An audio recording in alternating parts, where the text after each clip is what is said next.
All right, you're welcome to Unit 3, Module 1, that is Principles of Good Programming. It has been mentioned in the list of items. We listed course contents. We mentioned principles of programming. So now we're going to discuss it. Actually, programming has evolved over years, and some systems written are procedures or associated are larger. Actually, some systems it has a very large codes, while others are complex than common application in the past. For example, so there is a need for us to have a kind of principle. So this resolved into what we call the software engineering principles of good programming. The idea here is that actually programming started when with a very few codes for a software, and then when the software becomes complex, the code becomes large and large. So there's a need for us to have a kind of technique from software engineering practices. So we need to have some kind of principles that will guide how programming is going to be done, how codes are going to be written. So one of the practices of software engineering, which is principles of good programming, one of it is top-down design. Also have the structured programming design, the pseudocode, and the OOP programming paradigm. All these I mentioned are under the introduction of new discipline by the software engineering experts. There's also another way of controlling how complex programming or the codes of a programming for a software. Another one is incorporation of advanced construct in modern programming language, such as the constructs to be incorporated in modern programming languages are some of the programming languages are C++, Java, Python. There are a lot. These are just examples. So let's now pick one and explain. The first one, the top-down design. Of course,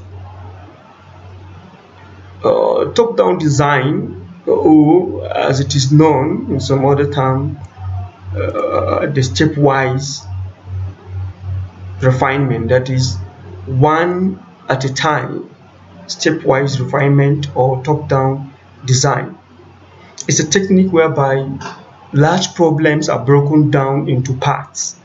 We break down problems into parts, and then each and every part or parts that have been broken down from one complex problem are also broken down into other parts, such that each part could be handled easily by a particular person or by somebody. So if you want to solve a complex problem, there's a need for you to introduce the top-down design or stepwise refinement for breaking down issues, for breaking down problems, complex problems into parts, and those parts are to also be broken down into subparts. For example, if you are asked to develop this application, or if you are asked to develop an application that will solve this problem, how do you start? For example, the management of CASU decided to conduct a seminar for 200 level students who are to be chosen from 4 different departments selected from Faculty of Sciences. And these departments are the computer science, the mathematics, the biochemistry, and the statistics. So how do you start from? The question says, design a decision aid system in Java programming language which with UI component supports that prompts user to supply the names and matrix number, their names and matrix number, and then decide whether the candidate will be allowed to attend the seminar or not. The system should be able to respond to the following specifications. The program should be capable of accepting the student name, matrix number. Name and matrix number for student should be accepted by the system. The program should be capable of calculating the student level via the year of entry contained in the matrix number. The program should be capable of displaying the complex title of the complete title of the department, where the student belongs to. For example, the matrix number contains CSC as the example cited here. So the system should be able to detect that CSC full meaning means computer science, Department of Computer Science. These are other questions. Please go through it. I did not ask you to solve this problem. Rather, it's a problem. It's an example of a complex problem. If you are given a complex problem like this, you cannot start solving. You have to apply one of the techniques for software engineering practices. That's why we say principles of good programming. These are the two principles, and under each and every principle there are some techniques or discipline. So you have to define, or you have to put into consideration these principles, either the top-down design or any other one that will enable you to solve the problem efficiently without issues. If you pick top-down design, there is a need for you to break down this issue into this complex problem had to be broken down into sub problems or sub parts, and then based on the good practices of software engineering, those parts or components should also be broken down into parts until when the smaller parts could be handled by different professionals.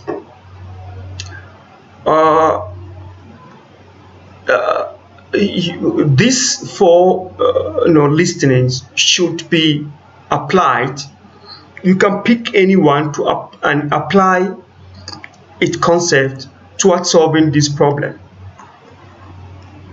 So if you pick top-down design, you break down the issue or the problem into sub-parts, and then parts should be broken down into parts. So let's see, for example, if you are to consider top-down design, actually this problem mentioned above for the seminar application, or whatever you call it, you need to do a lot of things here.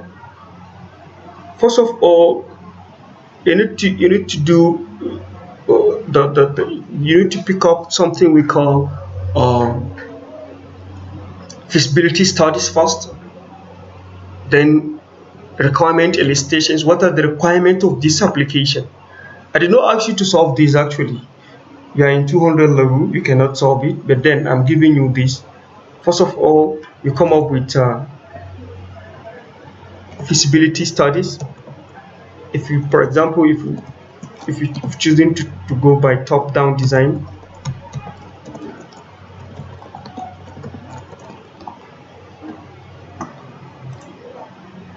so if you go by top-down design, for example, and then you've chosen this, then first of all you do feasibility studies. This is based on software engineering. Feasibility studies, you study the problem, try to study the problem, and you have to have a conclusion for you to continue from feasibility studies. There has to be a conclusion that computer could be applied to solve the problem, or computer programming could be used to solve the problem at hand. Then from there you go by requirement illustrations.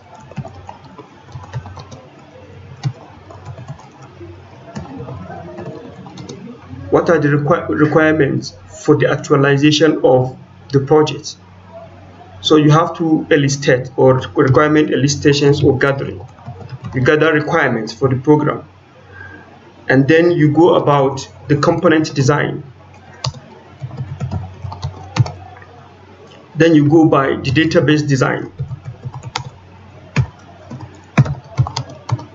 Then you go by the unit integrations, component testing design. Then you pick unit and component testing. Then you pick your component integrations. When you test all components and they're okay, working correctly, then you implement unit and component testing. Then you integrate the component, and then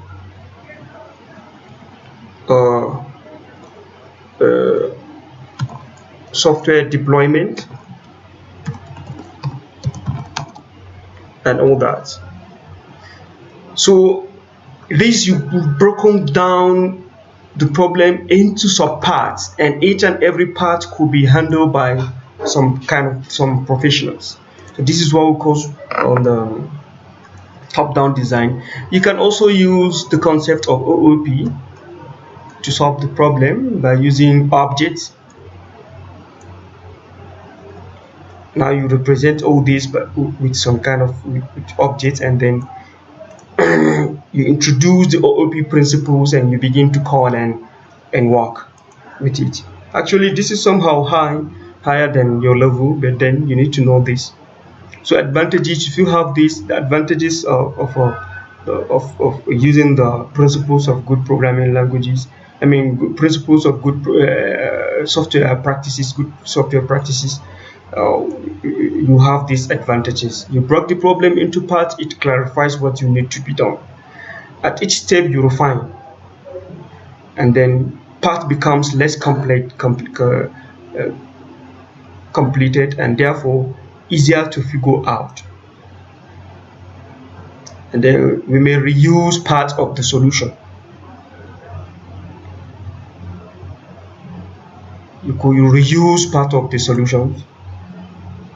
The solutions to problem number one, and the solution to problem in a particular stage could be reused when needed. And then you could also break apart the problem, and then this allows more than one person to work on a project or on a solution, and that brings about integrity and more reliable future. All right.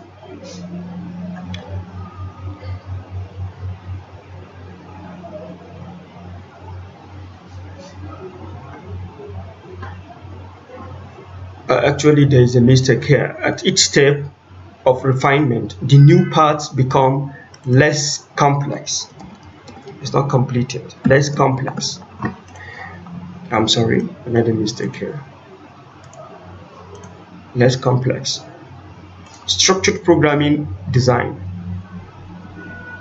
We mentioned some kind of disciplines that could be used here. Structured programming design. I'm done with top-down design. So now you could use structured programming design as part of software engineering good practices. You cannot just start solving problem without picking a particular pattern. So structured programming design, you need to know what is structured programming for the first time. Actually, structured programming, it's one of the programming paradigm that aims at improving the clarity, quality, and development time of a particular computer programming by making extensive use of structured program or structured flow of programming. And when you talk about structured flow of programming, you're talking about the selection. We're going to discuss this later, just in this video. We're talking about the selection, the repetition, and the sequence. and then it also talk about the subroutines and all that. So structured programming tends to give programming a very good shape and good structure, such that uh, things like spaghetti code will not be seen in the program. Please try to find out about this, because if you use structured programming, sometimes developers use a statement called go to statement, and this go to statement makes programming to look like this spaghetti code. You are sending, when you instruct a particular, when you instruct the execution of the program from one line of code to another line of code to another line of code. Imagine if you are working in a team.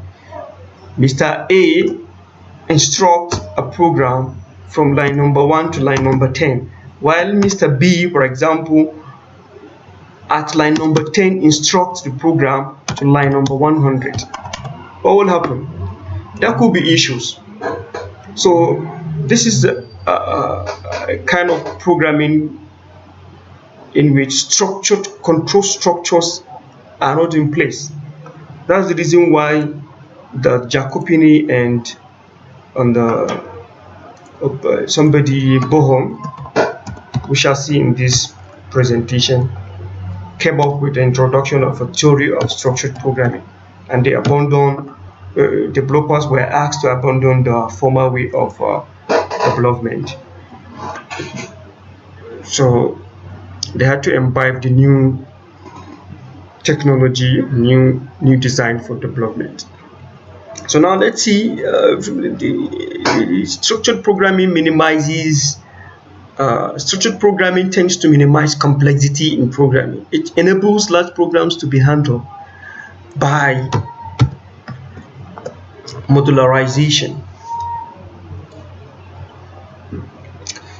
So structured programming minimizes complexities in 3 ways. You see, all we're trying to do is to minimize complexity. The program given to you, it's very big. Like this question, it is the big one, so it becomes complex. So there is a need for you to devise ways of minimizing complexity. Number one is to use the top-down analysis for problem solving, or top-down design, as we've mentioned. That has been explained.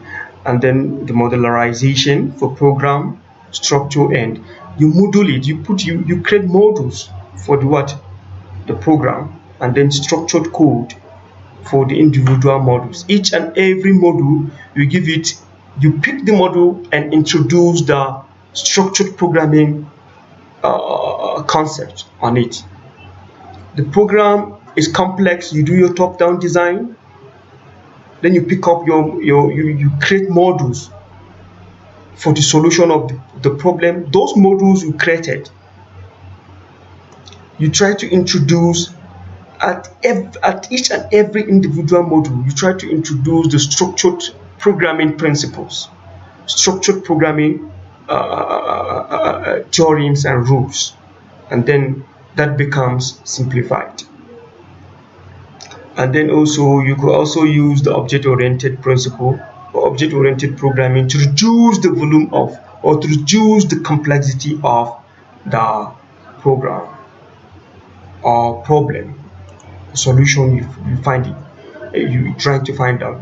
We shall talk about object-oriented programming at the end of this. At the end, it should be the last item we are going to discuss in this course. And you also have a course called CSC 313, where you learn where it is termed OOP, object-oriented programming. You will learn object-oriented programming proper in 300 level.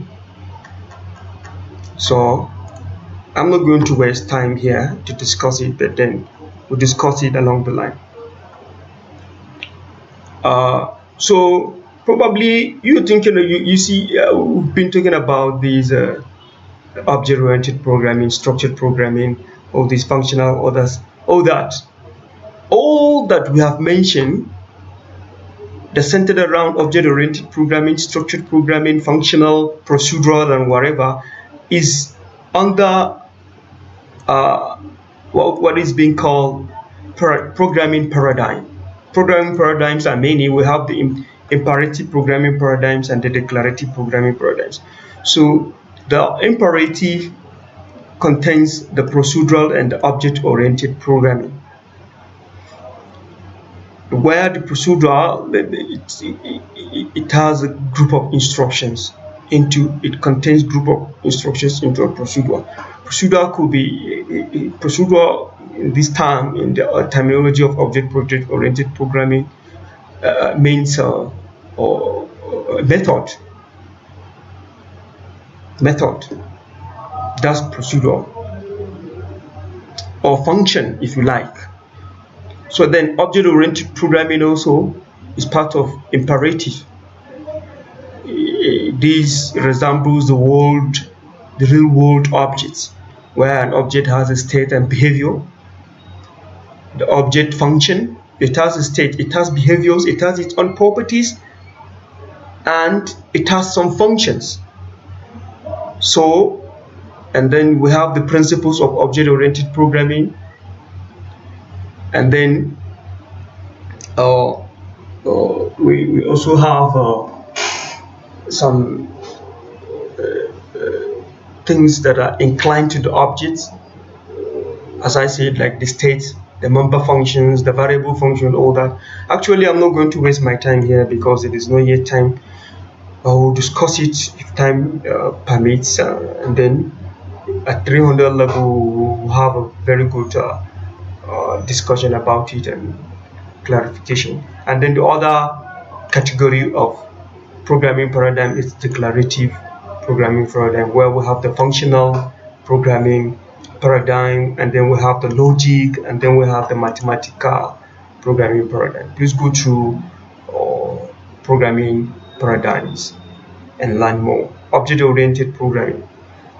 The term object-oriented programming is a type of programming based on the premise that all programs are essentially computer-based simulation of real-world objects or abstract concepts.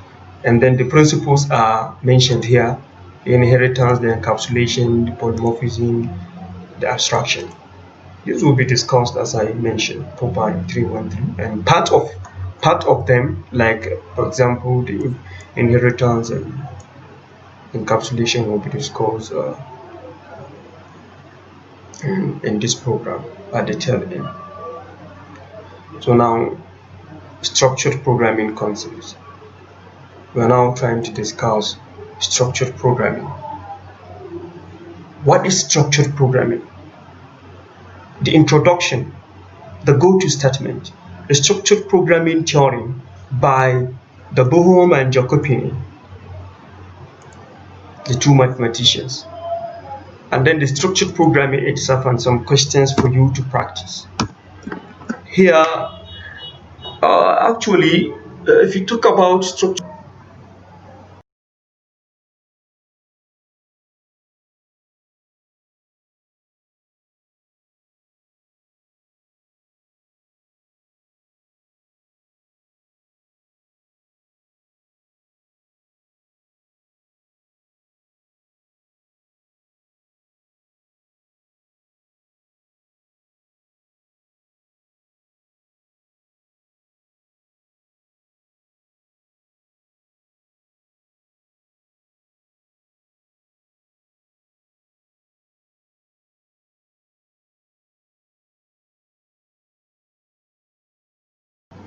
but then there are situations whereby the execution of the program is not required to be sequential or serial.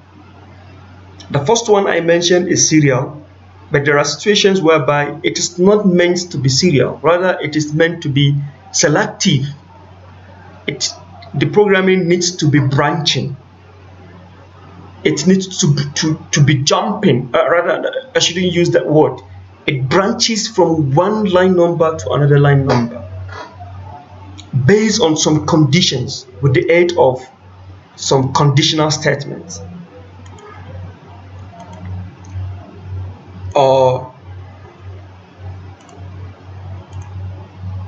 I'm sorry, this MS Word got problem. Let me quickly open the other version of PDF so I don't I don't interrupt the video. Something is wrong, I'm sorry.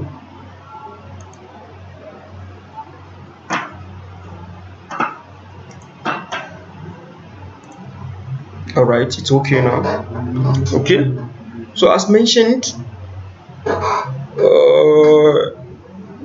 in some situation, a program need to be sequential. If there is no any option, no diamond sign, that is, there is no branching, there is no transfer of control. It reads from one line number to another line number to the last one. But then if there is what we call transfer of control,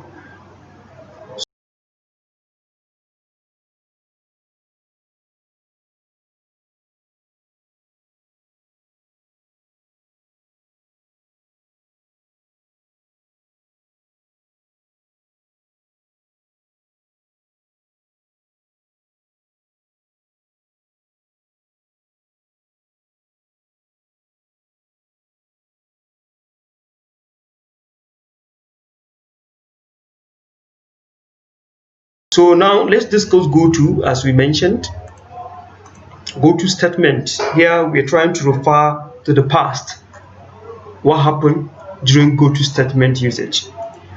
Okay, but then we don't use it in Java, I mentioned again. Here, goto statement during 1990s, it became clear that the indiscriminate use of transfer of control was the root of the many or much difficulty experienced by software development group. If you use goto statements, if there are goto statements, too many goto statements in your program, actually you're going to have some issues. So in 1960s, it was realized that there are issues, and then goto statement was blamed. So, and then if really goto statement is not going to be used, then there has to be something in place. It has to be replaced by another thing, because if actually you're using structural programming and you cannot use goto statement, then you must use control structures. That is the reality, because you need to be, branching from one line number to another line number. So then the structured programming theory, this theory was developed by these two mathematicians, the Carrot-Bohm and the Giuseppe Jacopini. This Jacopini and the Bohm produced or developed a kind of theorem for the goto statement. For the control structures. So they demonstrated that programs could be written without any goto statement, and they wanted developers to go to do what they call goto-less programming. So until 1970, programmers understood what they mean, and they start taking structural programming. They took structural programming serious, and people migrate from such programming style to another programming style. The mathematicians came up with a theorem known as structured programming theory, also called the structured programming, of course, the Jacopini and the rest. These theorems are based on three control structures, namely the sequence, the branching, selection, and repetition. So we've mentioned that if you are writing program, the sequence write or sequential format of writing program needs the programming to be ready to be executed line by line. it executes program, it executes program line by line without any branching. Well, this one select a particular portion of it tests, it uses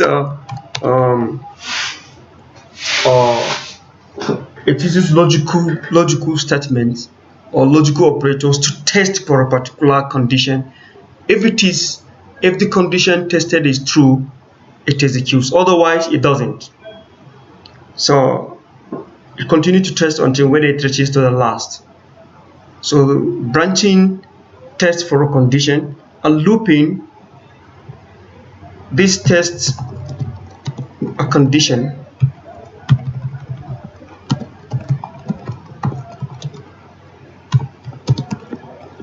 if it's true,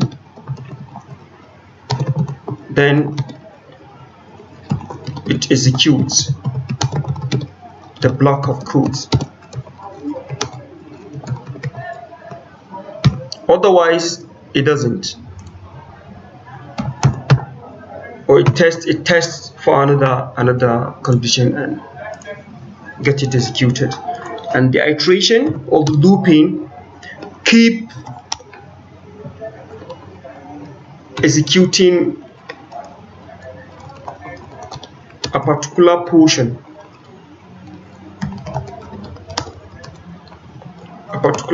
of the program for a specified number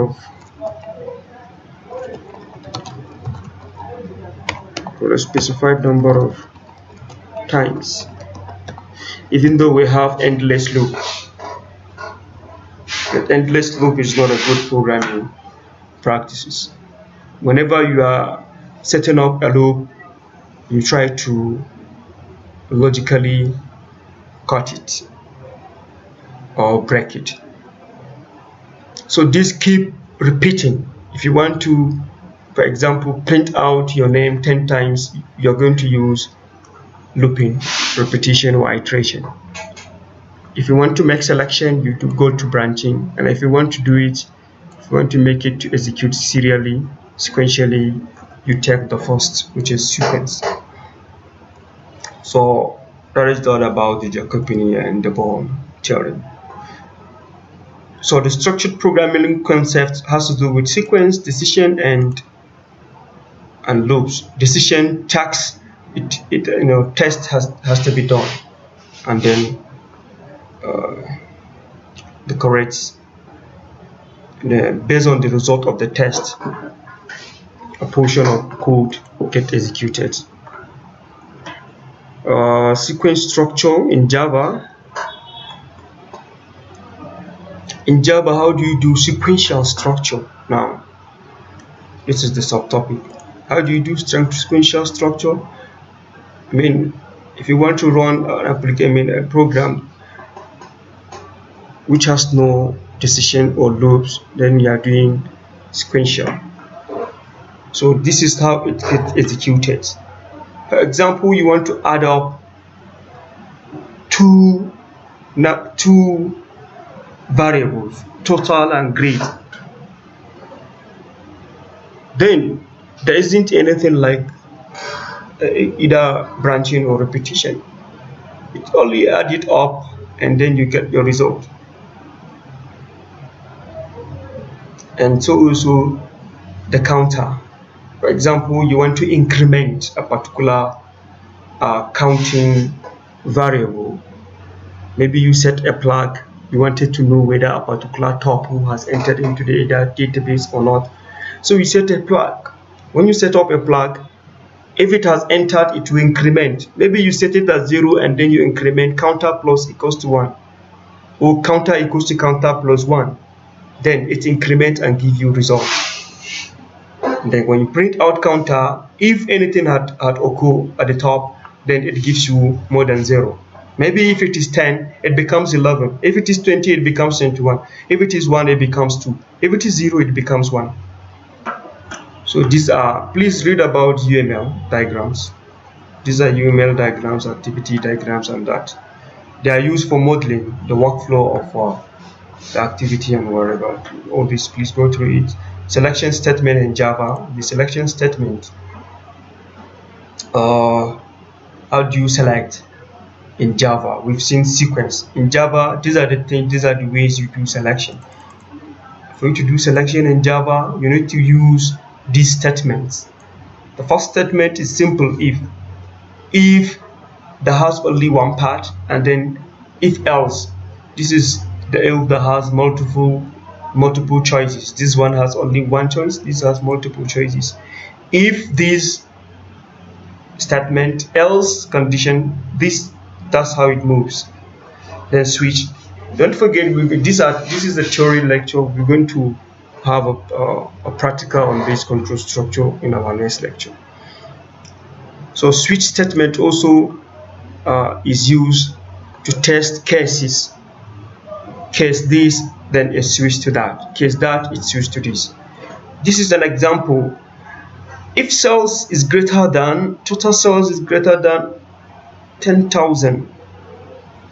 If it is greater than 10,000, it moves and calculate commission as 0.05. Otherwise, there will be no commission. So commission is only given to a customer or a salesperson who had purchased a total of 10,000 sales. Otherwise, there is no. That's why you see an arrow moving here. And this is the shell symbol. I know you are familiar with it right from 100 level. Now repetition. Repetition in Java is done using the following statements. It is done using the following statements: the while, the do, while, and the for statement. The while, these are the statements we use in Java to execute or implement repetition, iteration, or looping.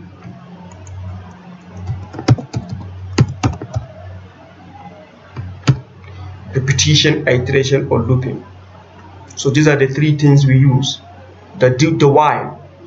If you write while x is equals to 0, then you write a particular statement. Then it tests.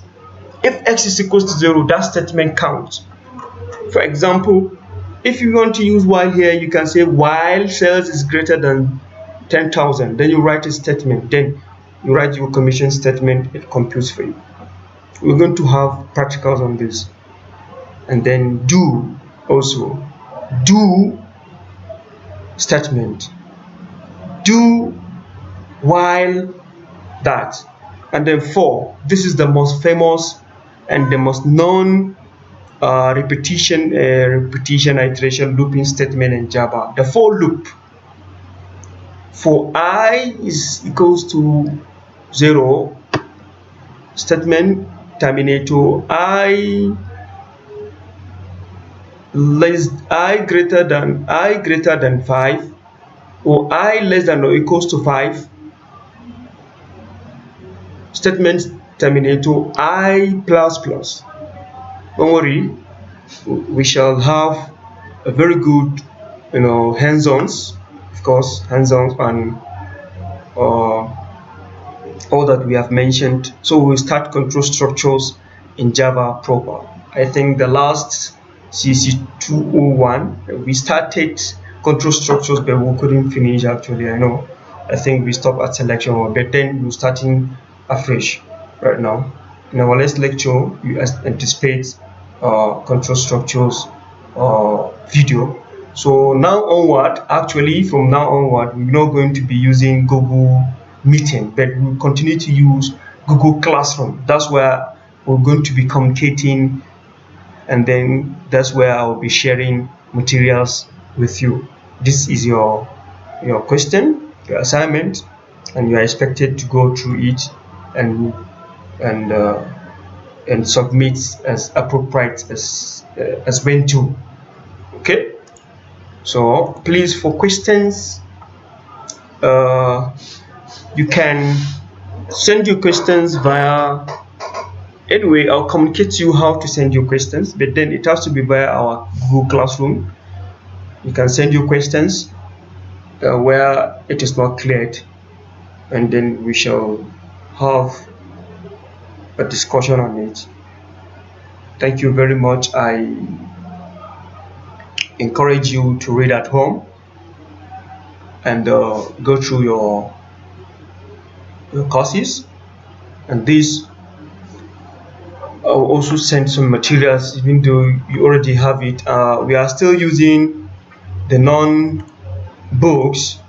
the two non-books, Java for Dummies, Java How to Pro All-in-One for Dummies, and